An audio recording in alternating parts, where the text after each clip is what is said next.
Амжилт компанийн захирал Шижир байна.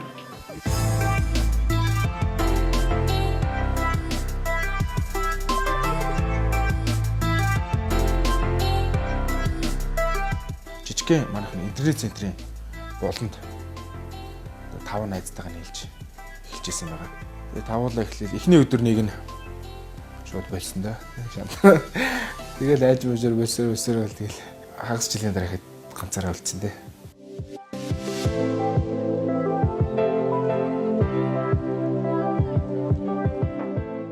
Энэ салбар өөрөө тийм анхны одоо гарааны суур хөрөнгө шаардлагатай биш. Компьютер багтал ер нь болчтой. Тэгэл ер нь бүх нөхцөл байдал тохирол яг энэ салбар руу яг хэсэг найзтайгаа нийлэл орсон байгаа. Зүгээр нэг компанид цалин авч явснаас маш бага орлоготой. Одоо маш өөрийн хувийн одоо маш бага орлоготой явж байгаа. Тэгэл аяндаа сайжир сархал.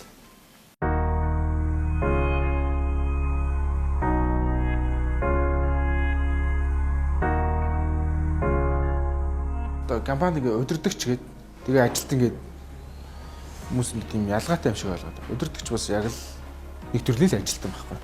Миний одоо зарчим бол аль болох хүмүүсийн хувийн эрхчлөөг нь хатгалсан байдаг. Хаана яаж суух уу, яаж ажиллах уу. Ажлын байрны тийм ил дуусан ягшсан тийм дүрм байхгүй. Хувийн эрхчлөөг нь үтгсэн. Одоо нэг либерал зарчмаар яг л юм найз өдөгчийг хамтрагч партнерс байдлаар ажилладаг байгаа. За манай амжилт компани маань 5 жилийн дараа бол ямар ч гадны зах зээлд гарцсан байна. Орос болон Хятад энэтхэг гэсэн 3 улс руу энэ програм онгоцуулан анимашн чиглэлээр бол гарцсан байна. Яагаад гэвэл одоо бол эхлэн тавигдаад эхэлсэн байгаа.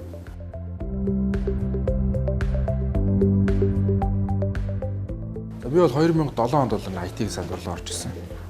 Тэр үед бас IT-ийн салбар цоош нэгэл хүн болгон ирээдүйдээ хэрэгтэйцээ гэж мэддэг болж яг юу гэдгийг нь бол сайн мэддэг байсан. Интернет хэрэглэгч төрөлхтөө зөөхөн байсан. Одоо бол хэрэглэгчдийн хувьд бол интернет хэрэглэгч маш их болсон.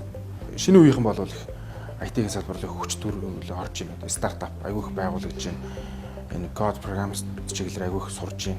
Одоогийн оюутнууд ч гэсэн бас оюутан байхдаа бага мэдлэгтэй ч юм аахгүй, сур дуусаагүй байсан ч хамаахгүй.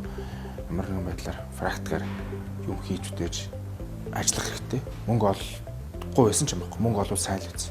Давхар ажил гэж хэлмээр.